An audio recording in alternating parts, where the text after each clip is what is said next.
Hey guys, welcome back to the channel. How you doing? My name is AKINTAYOTIMI. I'm a wedding photographer. In this video, I will be discussing with you the lenses that I use as a professional wedding photographer. The thing is, this is really kind of important because depending on the image you're trying to take, the message you're trying to convey, the medium you use to convey this message matters a lot. And the medium in this context would be the choice of lens you use. So if you use the wrong lens, you probably get the result you didn't want to get. So it's paramount to have a basic idea of what these lenses do and how it would help you in the long run.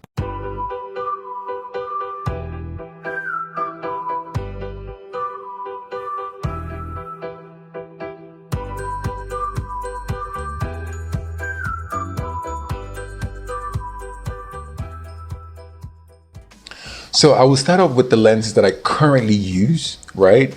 Then I would also touch up on lenses that I think are good as well, right? But I'll start with the ones that I currently use and tell you why I use them. So basically I shoot a whole wedding with 2 cameras and 2 lenses. That is it. Like I have extras in my bag, but I can completely shoot a whole wedding with just 2. And these 2 in context are my 85mm and my 35mm, right? So I will start with the 85. The 85 is I should probably start with this first. I'm a prime guy.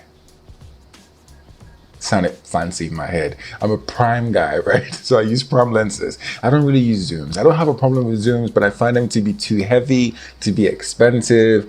The image quality is not bad, but compared to a prime, primes are like optimized, like they're really up there, you know. So I prefer the image quality on a prime to the image quality on a zoom.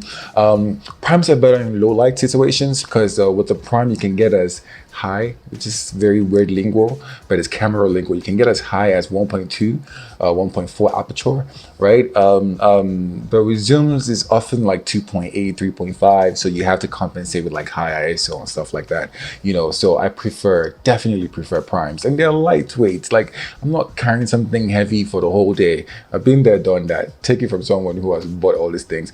And you know,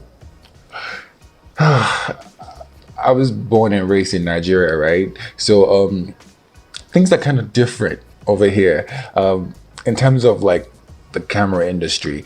I would like to think in some developed countries you can actually rent this gear before you buy it. That way you know if you need it or not. But here we're stuck with buying it. So if you don't like it or if you don't need it, you're forced to either try to find a way to use it or see if you can find a buyer for it. So I don't want you to make mistakes that I made. Anyway, back to the whole story. So 85mm. Now my 85mm, which is often regarded as a portrait lens, you know, to some people anyway, is what I use for portraits. It goes without saying. I use it like 80% for portraits, the bride's portraits, the groom's portraits, both of them together. You know, I use it predominantly for portraits. I use the 85 a lot as well during pre-wedding sessions. We're not really spoiled for choice when it comes to locations, right? So when you're in a scenario like that, I think it only makes sense that, you know what, whatever background I have, if I have a very good lens that can blur the background with like a 1.2 or 1.5 aperture, I'm good, right? So a portrait lens works in that situation. So I use that a lot for pre-weddings, especially when I don't really have the most fancy of backgrounds, so I'm not trying to incorporate anything into it. So for portraits, I would definitely say 85 is my go-to. It is not too far. Like you don't have to stand too far to take a shot, right? You just need to be like 85mm away from the subject and I think you're good to go. Yeah, so I use that for that. Another reason why I use the 85 is for receptions. You know, Nigerian receptions now, like you don't want them to see you taking like pictures of guests, because all these guests, they can be annoying. I mean, I don't take pictures of guests when they're eating. I find that to be rude, you know, but even just to go and tell them like, hey guys, do you mind?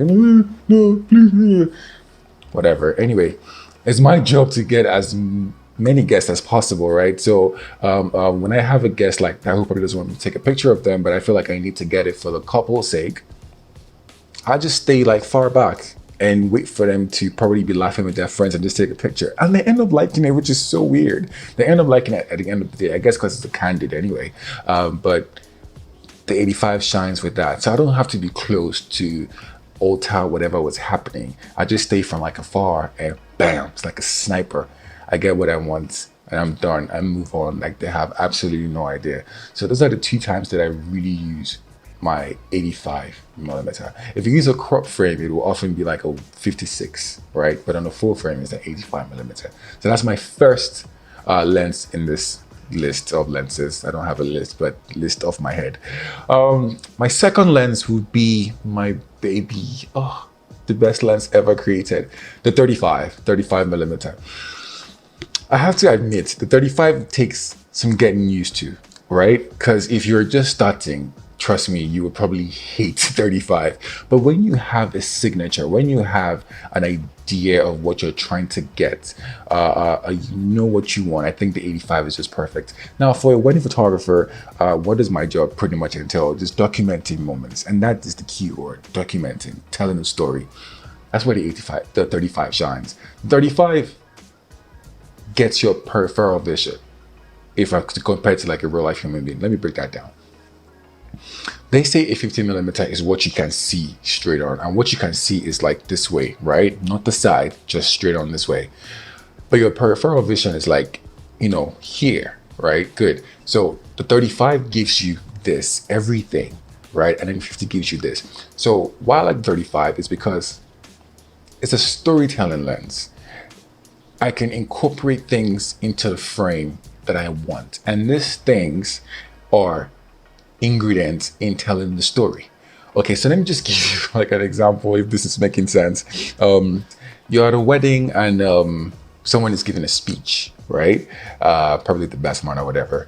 And I mean, if you want to take a picture of the best man giving a speech, that is fine. It's just him. There's nothing wrong with that. But if you want to tell a better story of the best man giving a speech, you may want to get a picture of the best man with the couple probably in the background.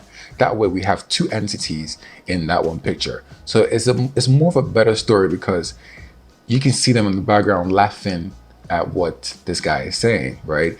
When they see that picture, they would appreciate it a lot more than a picture of just the best man talking. Okay, so that's where the 35 shines. It tells a story.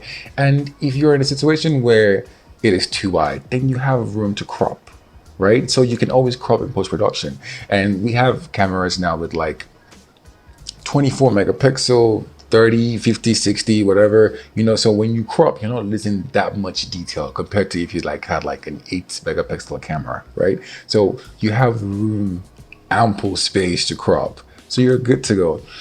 Why else do I like 35? Apart from its storytelling capabilities, I really think that is it, to be honest. And because of what I do for a living, that's the thing. So if you're a portrait guy watching this, I probably would not recommend 35 to you. So you need to know what you need it for before you decide to use it or to buy it or purchase it or whatever. So for someone that wants to tell a story, absolutely 35 is fantastic. Like, just go and buy it right now.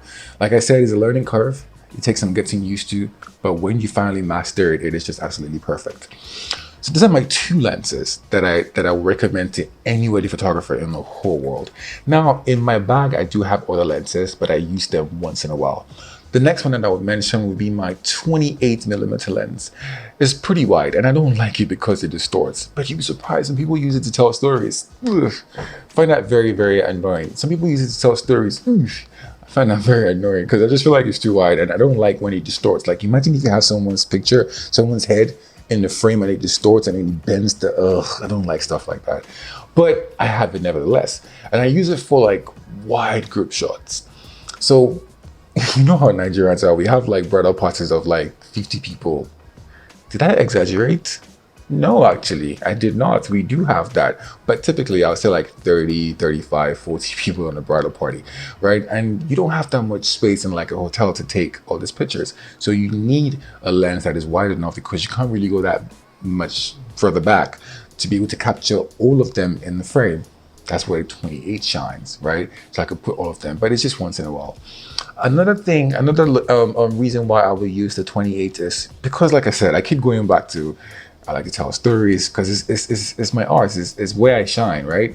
I know a lot of photographers would shoot the bride and groom in the morning during the dress up time, and then they go straight to church, and then like the very first shot in church is the dad walking the daughter down the aisle, which is fine, but to me, I would probably shoot the church first. Not like everything in the church, but like whoever is looking at these pictures, right, let them know, oh, it was this particular church that we went to. So I'll probably get like an overview of the church. And yeah, 28, perfect. Apart from being a wedding photographer, you can get side gigs, which I have gotten, or I do get side gigs. You know, people holler at you like, I know you predominantly do weddings, but can you come shoot this for us? Now, I've gotten a gig like that. I was for a corporate event, and I was hired to shoot. They had a new industrial facility, you know, somewhere. So they flew me there to go shoot it, and I used the 85 throughout because it was huge. It was humongous. It was a big facility. So like all these pipes and all these machines and all whatnot, even 35 couldn't cut it. But the 85, the 28 did a fantastic job in capturing everything perfectly. So I have that for just in case, but I still use it once in a while. At this point, you're probably wondering why I haven't mentioned 50. I have a love-hate relationship with 50, and it's not nice because I feel like I cheated on 50. Sounds weird. It sounds like 50 cents in my head, but I feel like I cheated on 50 because I started with 50, like when I started using primes. I started with 50, but gradually I just found out 50 wasn't good enough for me. 50 gets too tight. That is my issue with 50. So I would probably just use 50 if I have a lot of space to work with, right? And honestly, yeah, and maybe I'm not really trying to tell like a lot of a story, right? Just maybe a few portraits. Yeah, 50 can do that, but I won't really go for 50. Like I said, it depends on what you're trying to shoot. If I'm traveling, I can pick up a 50 and I'm fine. If I'm going for a get together, you know, just to enjoy myself, I just take random pictures, 50 works. So when I'm shooting a wedding and there's like a lot of things involved and there's like a dress, there's like a cake, it's like chaos and so much going on, I need like a 35 because it just gets me a better representation of whatever is happening at that time. So 50, yeah, worked for me for a while, but not for long. I still have it though, but I promise you in a year, I can use my 50 once or twice tops. Another lens will be a macro lens, right? Often like 100mm. This too is one of those lenses that I just barely ever use. As the name implies, macro, for like, what's it called? Like close-ups of like the ring, which is the first thing people think about anyway. But imagine investing that much money because you want to get the ring. I mean, it doesn't mean you can't use it for other things though. It does have like telephoto capabilities, right? But predominantly people buy it because they want to get really close. Now, if you're like a wildlife guy and you shoot insects, that would be perfect, right? But for a wedding guy, not really. But there are many scenarios where you can use the macro, especially if you want to be like creative. Okay, you can have the groom looking at the bride, right? And to the normal eye, you know, if you take a picture, you're just seeing his face. But if you use the macro, if he allows you, of course, you can really go close to his eyes. This is extreme, by the way. You can go close to his eyeballs and probably get a picture of the reflection of his bride in like his iris or retina, whatever reflects anyway. One of them shall the eyeballs, you shall get a reflection, but that is extreme because you can always crop these things anyway. So that is that. Yeah, so that's what I have in my bag. In fact, the 100 is not even in my bag anymore. I don't even know where it is, but the rest are in my bag.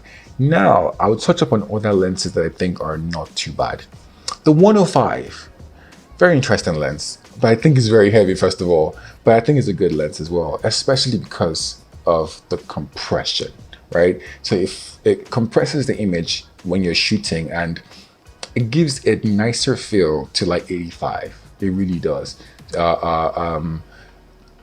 You can get 105s for like 1.4 aperture, you know, and they completely blur out the background. It makes you look so beautiful. And imagine using that for like pre-weddings. You are good to go. Whatever the background is, you can shoot like in a parking lot or whatever. Everything is going to come out as like, you know, bouquet of cars and the back. So you're good to go with that.